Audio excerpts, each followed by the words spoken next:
I've been in this job about a year now. Let me tell you how I think we're doing. I've talked to airmen all over the world, visited lots of places, talked to combatant commanders you support, talked to all the other service chiefs, all the people in government who worry about how air forces are doing, and here's the report card. Operationally, we rock. Everywhere you go, you're fantastic. You know, there's some battlefield airmen in here today who are great human beings and great professionals. Ray Odierno would not want the U.S. Army anywhere near a combat zone without you. That's what he tells me. He's pretty darn happy with the way this air-land battle thing has turned out after 35 years of trying to get it right. Everything you guys do has been spectacular. Combatant commanders love what you bring. They want more of it.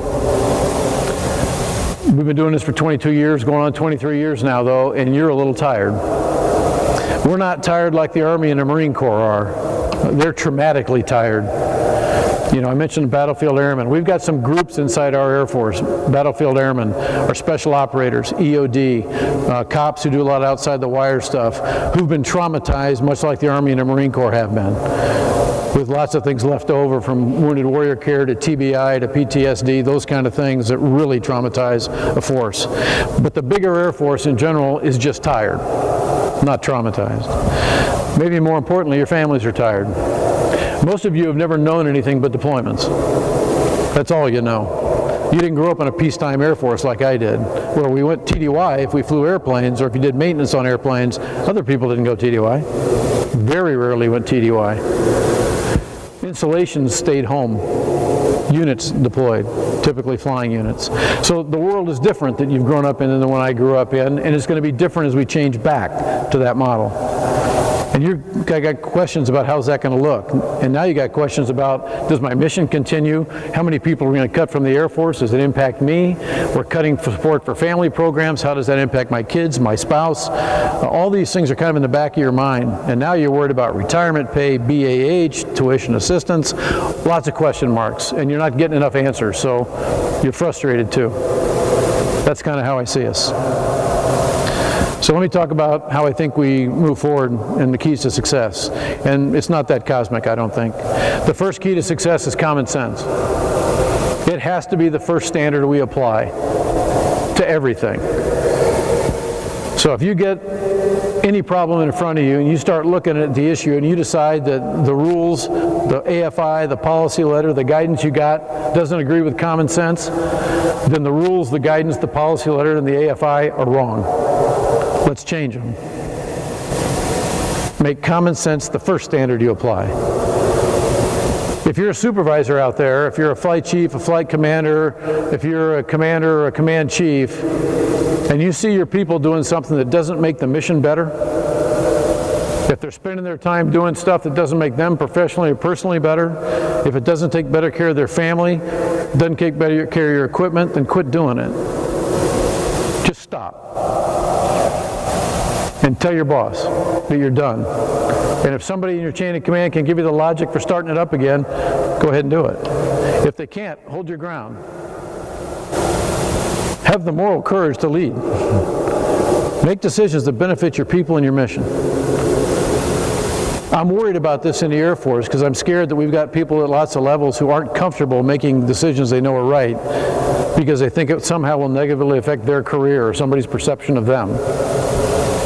Guys, we got to get over that. I don't care if it's at my level or down at the flight level. Nobody in our Air Force knows your mission better than you do. Nobody. Not functional managers of the MAGCOM, not the guys at the Air Staff, nobody. Because they're not doing it right now. And it's changed since they walked out the door. Maybe a lot, maybe a little, but it's different. So I guarantee you, if the team sitting right here doesn't believe it's beneficial to the mission, it's probably not. You guys have the ability to make change. You just need to believe that.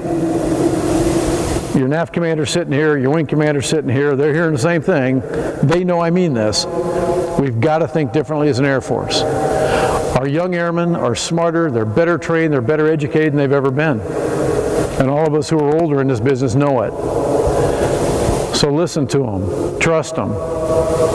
Figure out which things that you can keep doing and which things you can't afford to. If you have trouble with manning in your organization, figure out which tasks you should stop doing. Don't do them halfway, just stop doing them and tell your boss you're going to have to stop. We got to be willing to make this step forward, or we will keep doing more with less. I'm doing the same thing on bigger things for the Air Force. I'm talking to people about jet tasking, as in, let's get rid of it. It's time to draw this thing down to zero. We're past the time where you got to have us doing this. By 2015, we're on a glide slope to get rid of it. That's where we need to stay. I'm talking to people about things like, if we continue to shrink the Air Force, there's only so much we can do. If you ask us to do more than that, the answer is going to be, we just can't. So take something off the table if you're going to downsize our service. Everybody understands the concept, we're just not very good at getting there. And we've got to keep pushing. So I'll do my part, but you guys got to do yours, okay? A lot of the stuff frustrating our people is happening at unit level, not big Air Force level. We did the Every Dollar Counts campaign recently, remember that? We opened up a website for 30 days and asked people to send in good ideas. I don't know if you guys heard how many we got. We got 11,000 ideas. And we stopped after 30 days. Anybody know why? Too many good ideas. We stopped because we never intended to keep it going more than 30 days. The idea really wasn't to open another website to grab ideas from around the Air Force. The idea really was to see how many ideas we'd get and what kind of ideas they were, so I could come have a conversation with you. And the conversation starts with a simple question. Why did 11,000 airmen have to go to a website to bring up a good idea?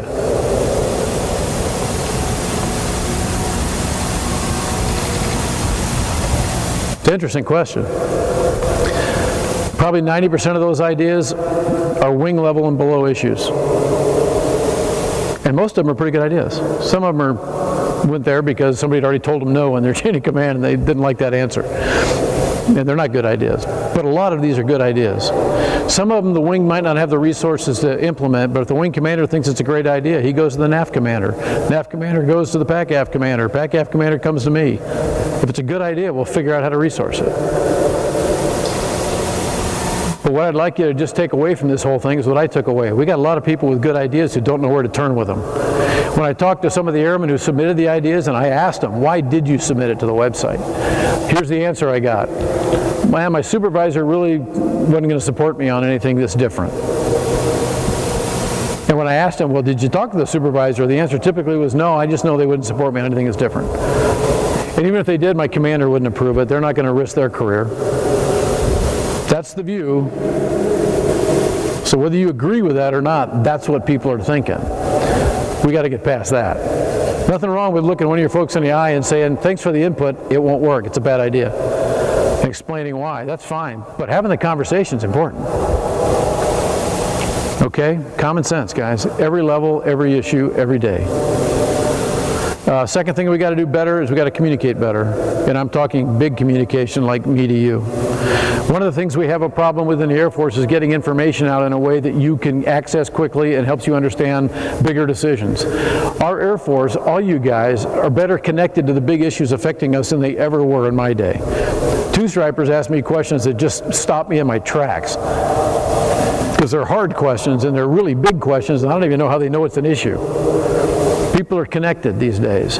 And so when issues like tuition assistance come up and everybody gets frustrated by it, there is information out there that we put out as to why we made the decision on tuition assistance last year. It was a perfectly logical decision, and all of you who were frustrated by the tuition assistance decision would have agreed with me. But you have no idea what my logic was. I'll talk about it in Q&A if you're interested. But you would have agreed with the logic.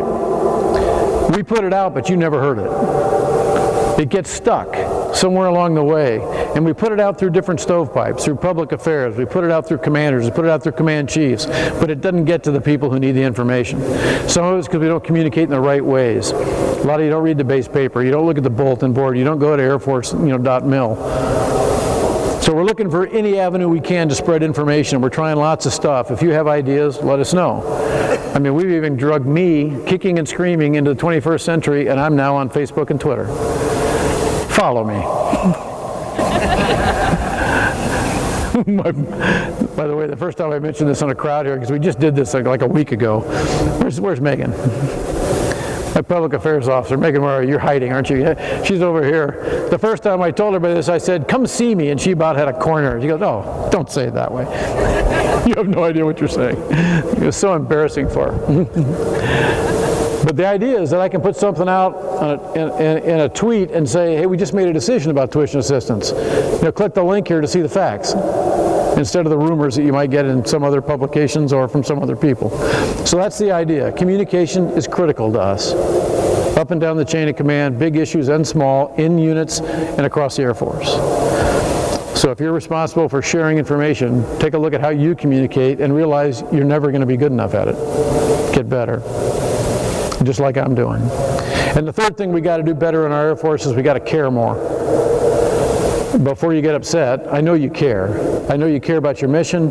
I know you care about your job. I know you care about doing it right. You care about your family, your friends, your squadrons. I know that.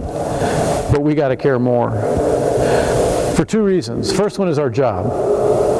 Our job description is actually pretty simple. We fight and win the nation's wars. I mean, just think about that for a second. There is no second place. You win or you die. And if that's your job description, you'll never be good enough at it. So every day, you and I ought to be trying to figure out what we do. Every day. We got to care more. The second reason is because of the people you're sitting beside. You work with the greatest men and women on earth. People you can rely on completely. People you would sacrifice for and do. People you trust with your life. Your families are incredible. They're just incredible. What they put up with and the way they support you. We can never care enough about them. The people who are sitting around you are struggling a little bit. We have people across our Air Force having problems that we need to help them fix. From being treated with lack of respect in the workplace, to people not understanding that diversity is a strength, to not understanding that inclusion makes us stronger, to sexual harassment, to sexual assault, and on and on. It's happening all around us. We have people committing suicide this year, right now, at a rate that's starting to accelerate. Our people need our help. We have to care more.